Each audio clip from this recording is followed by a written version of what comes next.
Salut les amis, bienvenue sur Bulle de Nature Formation. Alors comme tu l'as vu depuis quelques semaines, eh bien la page a un petit peu changé ici sur YouTube. Et elle a changé également depuis quasiment 10 semaines sur la page Instagram parce que bien j'apporte plus de valeur et j'essaye d'être plus en raccord avec ce que je vais te proposer, enfin ce que je propose déjà dans les formations. Et donc là la page a vraiment beaucoup changé sur Instagram avec des petits posts que je fais une fois par semaine que je crée avec Canva.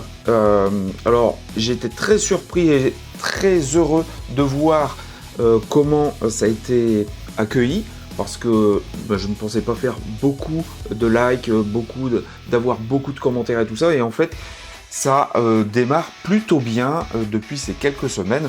Il y a beaucoup de retours, les gens sont engagés, ça provoque la discussion et ça c'est vraiment cool. Alors, on se retrouve aujourd'hui pour un nouvel épisode et aujourd'hui, eh bien, je vais te parler de quoi faire quand il pleut. Alors, ça tombe super bien parce qu'en ce moment, eh bien, il pleut tout le temps. Ça fait quelques semaines où on a beaucoup de pluie. On a d'ailleurs ici dans le département, eh bien, il y a des zones inondées et une grosse pensée en fait pour tous ceux qui sont inondés chez eux parce que j'avoue que alors moi je n'ai jamais vraiment connu d'inondation, mais j'imagine la détresse dans laquelle ces gens doivent être. Alors quoi faire quand il pleut? Oui, parce qu'en fait je pense qu'il va falloir s'ouvrir un petit peu l'esprit parce que régulièrement en fait eh bien quand tu regardes la météo et que tu sais qu'il va pleuvoir le lendemain, t'as pas trop envie de sortir, d'aller faire une sortie photo. T'as plutôt envie de rester en fait sous la couette, de dormir. T'as plutôt envie de rester sur ton canapé à regarder Netflix. Eh bien, aujourd'hui, je vais te montrer qu'on peut faire plein de choses et des choses très intéressantes. Et on n'est pas obligé non plus de faire que de la photo. Alors, bien sûr, quand il pleut, là je prends l'exemple vraiment quand il y a la pluie qui est là. Alors bien sûr, peut-être pas des trop grosses averses. Ou alors il faut vraiment être bien à l'abri. Donc je pense par exemple à des affûts, et notamment à des affûts des observatoires ornithaux, où là tu peux vraiment être à l'abri et essayer de profiter lorsqu'il pleut quand même à faire des images. Alors là, pour le coup, lorsqu'il pleut, que ce sont des petites averses, eh bien, couvre-toi bien et sors parce que tu vas faire des images avec des atmosphères qui vont être complètement différentes de ce que tu peux faire habituellement lorsqu'il y a du soleil ou quand il ne pleut pas, quand il y a des lumières qui sont un petit peu plus agréables, on va dire. Mais tu vas pouvoir sortir et photographier en fait la pluie, en fait les environnements sous la pluie, les animaux sous la pluie, et ça va te créer en fait des atmosphères qui sont complètement différentes, qui ne sont pas moins intéressantes. Ça va te montrer une autre partie de la photo et une autre partie de la nature, bien sûr. Alors bien sûr, évidemment, tu n'es pas obligé d'être dans la nature. Tu peux par exemple aller faire de l'architecture, bien sûr. Bon, ici sur Bulle de Nature, on parle principalement de la photo dans la nature, sinon ça ne s'appellerait pas comme ça. Donc, on va dans la nature. Alors, tu peux, alors comme je te l'ai dit, être en affût, tu peux avoir bien sûr des vêtements qui soient adéquats, mais ce qui va être très bien, c'est que tu vas pouvoir jouer en fait sur, par exemple, ta vitesse, pour montrer en fait la pluie. Alors, lorsqu'il pleut beaucoup, lorsqu'il pleut relativement fort, on va dire, eh bien tu vas pouvoir monter un petit peu ta vitesse pour justement figer eh bien, la pluie et montrer en fait les gouttes d'eau. Tu peux aussi bien tenter de baisser tes vitesses pour voir un petit peu ce que ça va donner et d'avoir des atmosphères et des ambiances un petit peu particulières.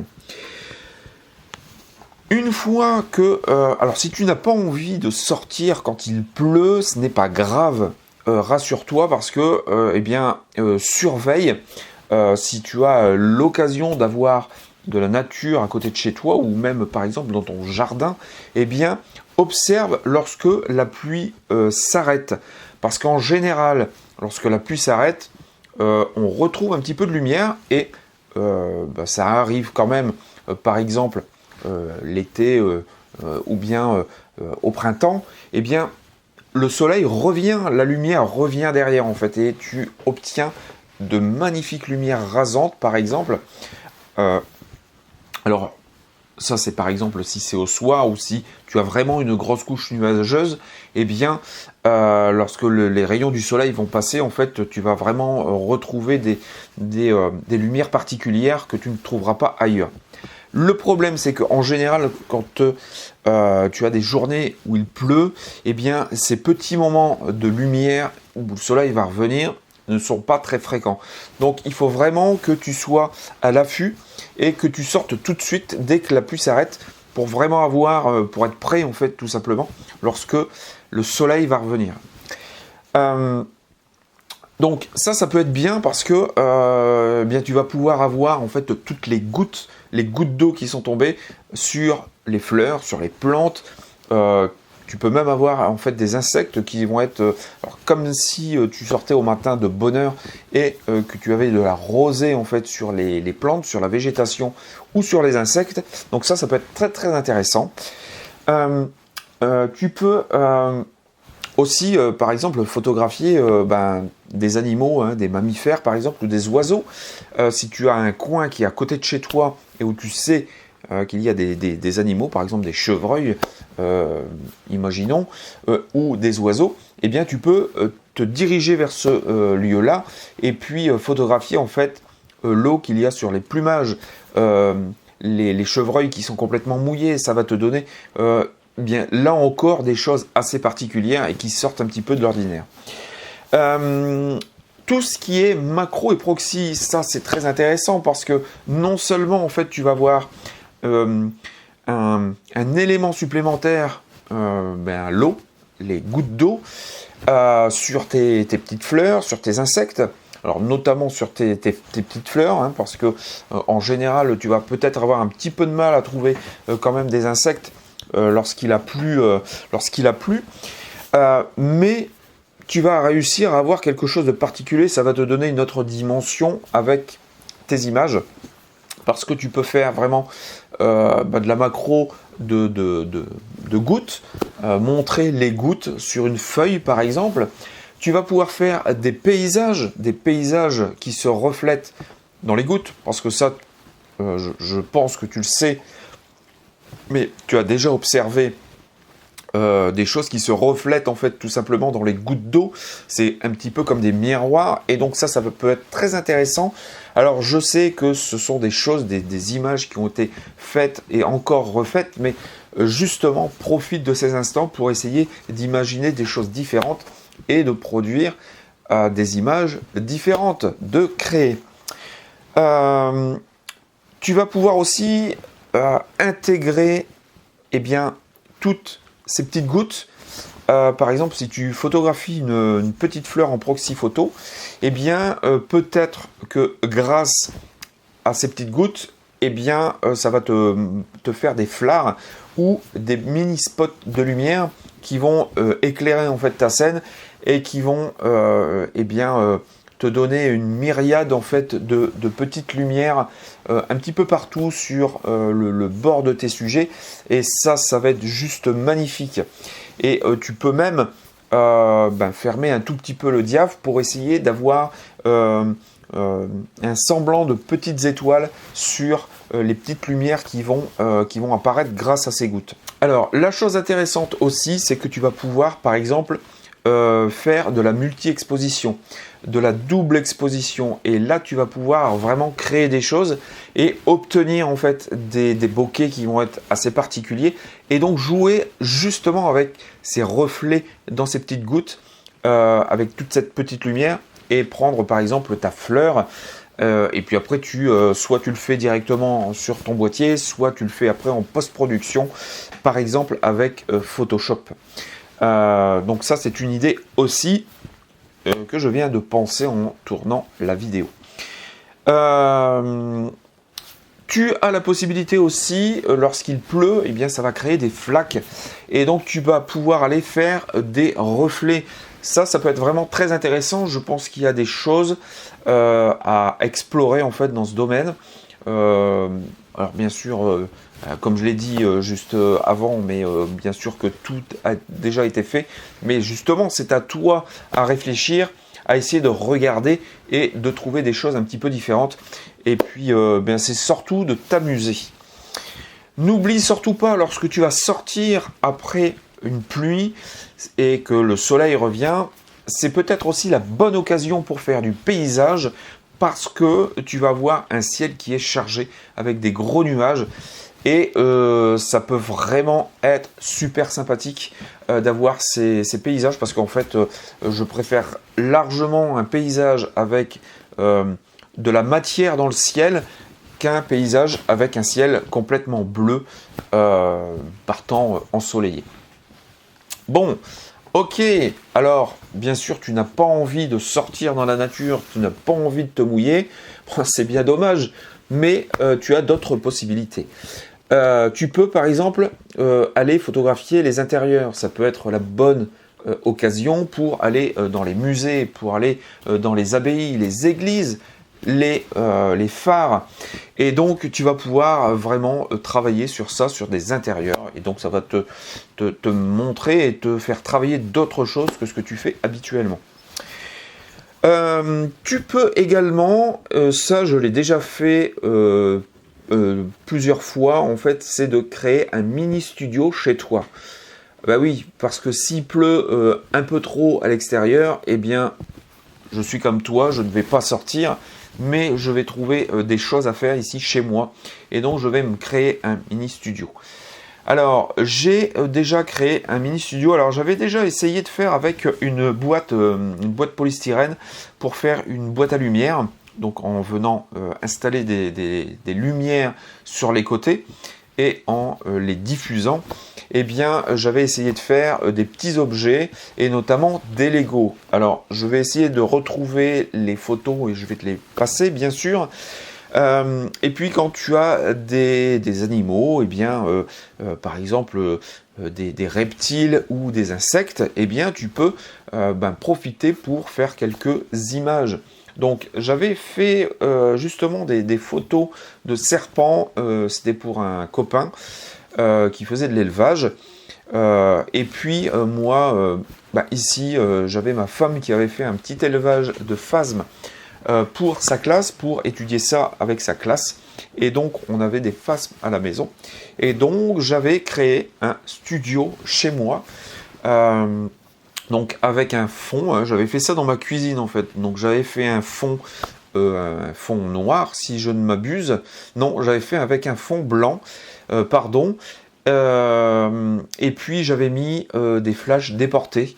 J'avais essayé et j'avais utilisé du coup mon 105 mm. Donc je te passe quelques images parce que effectivement ça peut être très intéressant. Alors je ne rentre pas bien sûr dans le détail puisque je pense que ça m'embête un petit peu en fait de faire des images au flash sur des insectes, peut-être plus par la suite avec des lumières continues.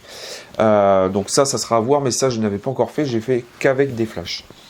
Donc ça, les mini studios en fait ça va être très bien parce que ça va te faire ça va te développer en fait dans ton travail photographique, hein, tu vas créer, tu vas apprendre beaucoup sur les lumières, hein, parce qu'il va falloir que tu disposes tes lumières correctement, que tu utilises peut-être de la lumière naturelle, de la lumière artificielle, donc ça va te faire travailler, et donc ça c'est super, et puis écoute, ça va te permettre, lorsque tu vas retourner en fait dans la nature, eh bien, de progresser aussi sur ces images.